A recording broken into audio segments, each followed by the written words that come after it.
Okey. Okay. Cerita begini. Dia mengisahkan seorang raja di dalam sebuah negeri, iaitu negeri Antah Berantah. Raja ni mempunyai 7 puteri yang cukup cantik. Puteri kesayangan putera raja ini adalah puteri bungsu. Biasa Dalam negeri beliau, negeri raja tu, ada seorang perempuan tua yang separuh umur, tinggal hampiran dengan istana raja dan pekerjaannya adalah sebagai petani. Nak tahu cerita selanjutnya? Nak. Begini. Petani dengan raja. Perempuan tua ni sudah kematian suami. Memikirkan faktor usia beliau, beliau teringin sangat untuk mempunyai seorang anak yang boleh membantu beliau mengusahakan pertanian beliau. Jadi pada suatu hari beliau berdoa, mohon keajaiban daripada Tuhan supaya diberikan seorang anak. Pada suatu malam beliau bangun, beliau ternampak satu bekas yang mempunyai air di hadapan rumah beliau. Apa yang beliau buat? Beliau minum air tersebut.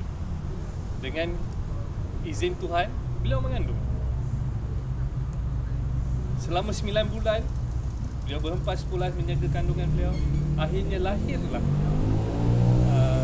anak daripada kandungan yang merupakan seekor beruk. Okey. Macam mana? Tapi beruk ni bukan berkaki 4. Beruk ni berkaki 2. Macam cerita Buddha dan juga pengikut-pengikutnya. Ini cerita dongeng orang tua-tua. Jadi bila membesar, hidup dengan penuh keriangan. Perempuan separuh umur tadi sebagai petani dan juga anak beliau merupakan seekor beruk. Sebenarnya beruk yang dilahirkan adalah putera raja dari kayangan yang diturunkan menyerupai beruk. Hidup aman damai perempuan ini dan juga anak beliau mengusahakan pertanian. Dalam masa menunggu pertanian padi yang menguning untuk dituai, pada keesokan harinya, alangkah terperanjatnya si petani, perempuan tua ni, dipanggil anaknya. Beruk tunggal, kemari nak. Kenapa bu? Kamu lihat pertanian kita habis dimakan oleh tikus. Wah, dengan perasaan sedih, lalu cukup kecewa kerana harapan pada tahun itu cukup besar bagi mereka berdua untuk mendapat hasil pertanian yang lebih baik. Tapi dengan penuh lembut, putera beruk berkata dengan ibu, tak apa bu, saya akan usahakan sesuatu untuk ibu. Ibu jangan sedih. Apa yang putera beruk buat, tuan-tuan fikir apa? Dia memasang perangkap untuk memerangkap tikus-tikus yang memakan padi beliau. Akhirnya dia menangkap semua tikus yang memakan padi beliau. Lalu beliau pun memanggil, "Hai Raja Tikus, keluar kau. Aku telah menangkap rakyat-rakyat kau. Keluar kau dari sarang kau." Raja Tikus dengan perasaan takut, "Ya, beruk tunggal. Aku Raja Tikus. Aku Raja Tikus." Suara tikus. Suara tikus. "Ya, beruk tunggal. Aku Raja Tikus. Aku Raja Tikus. Ampun tuanku." Sebenarnya Raja Tikus mengenali siapa beruk tunggal. Dia tahu beruk tunggal adalah putera raja dari kayangan. dengan garangnya putera raja memarahi Raja Tikus. Hai Raja Tikus, sekarang rakyat kau telah makan semua padi-padi aku. Aku rugi tahun ini. Apa yang kau boleh lakukan untuk aku? Raja Tikus dengan perasaan takut, baik tuanku, baik tuanku. Tuanku lepaskan semua raya-raya batik. Batik akan bawakan biji-biji emas pada tuanku. Baiklah, kalau tidak akan kubakar semua. Dengan perasaan takut, Raja Tikus mengarahkan semua rakyat-rakyatnya pergi mencari emas untuk dipersembahkan kepada kepada Berut Tunggal.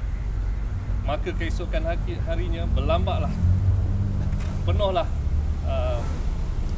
ketulan emas di hadapan rumah Raja Berut Tunggal. Jadi Berut Tunggal persembahkan kepada mak, lihatlah mak, saya dah berjaya mak menghasilkan emas. Mak jangan takut lagi. Terima kasih Berut Tunggal, engkaulah anak yang baik. Berut Tunggal pun bercakap pada maknya, mak, tapi saya ada satu permintaan. Apa anakku? Katakanlah, akan ibu tunaikan. Berut Tunggal pun bercakap, sebenarnya bu, saya ingin meminang putri raja. Lalu ibu yang tua ini pergi berjumpa dengan raja di negara tersebut. Lalu dipersembahkan permohonan anaknya, niat anaknya kepada putera raja. Putera raja berkata dengan kepada ibu Berut Tunggal, baiklah wahai perempuan, akan kupersembahkan kepada anak-anakku. Lihat mana satu 7 daripada putriku yang sanggup menjadi anak kepada Berut Tunggalmu. Dengan perasaan yang hina, baliklah perempuan tadi. Raja memanggil semua puteri-puteri. Wahai puteri-puteri Beta, Beta mendapat satu permintaan daripada rakyat Beta, yang mana anaknya seekor Berut Tunggal ingin memperisterikan salah seorang daripada puteri-puteri Beta. Lalu puteri yang pertama cakap, hamba tak mahu ayahanda sebab berkahwin dengan Berut. Begitulah seterusnya hinggalah ke puteri yang ke-6.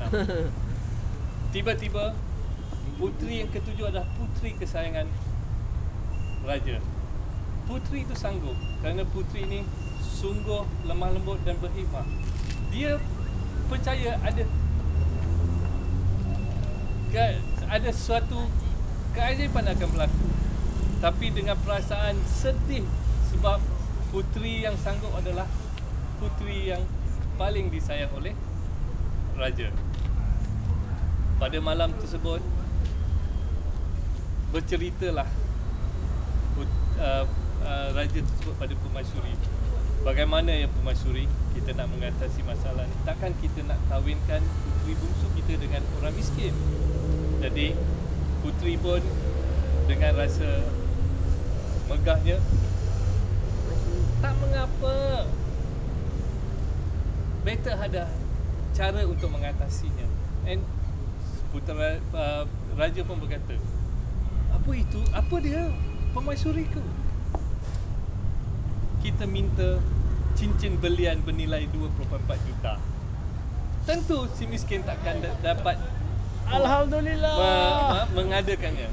Lalu besok dipanggilnya ibu miskin tadi untuk menghadap, dan dia kata, boleh, Batik boleh kahwinkan anak puteri bungsu Batik bersama dengan Berut Tunggal anak kepada kamu, tapi dengan syarat kamu mesti mengadakan sebentuk cincin belian sebagai mas kahwin. Lalu baliklah dengan penuh perasaan yang undang-mandir kerana mereka tidak ada pilihan, yang ada hanyalah emas. Lalu pada malam berikutnya Berut Tunggal memohon permohonan kepada ayahandanya di kayangan. Lalu ayahandanya menghadiahkan sebentuk cincin belian. dipersembahkan kepada ibunya untuk dibawa ke istana pada esok hari. Pendekkan cerita, berkahwinlah puteri bungsu dan juga raja putera beruk tunggal ini.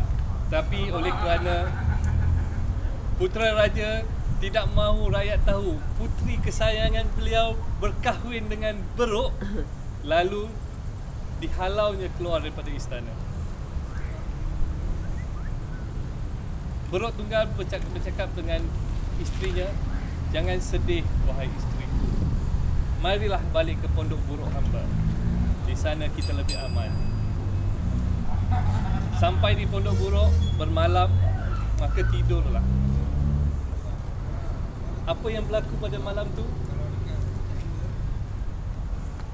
Puteri bungsu menjumpai sarung beruk ini, putera raja dari kayangan. Lalu beliau pun bercakap, "Wahai suamiku, siapakah kau yang sebenarnya?"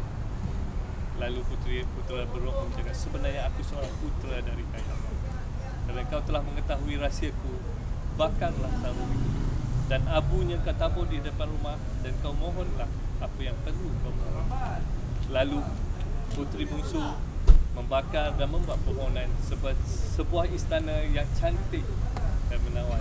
Akhirnya putera beruk tunggal wujud sebagai seorang manusia dan hidup dalam aman bahagia.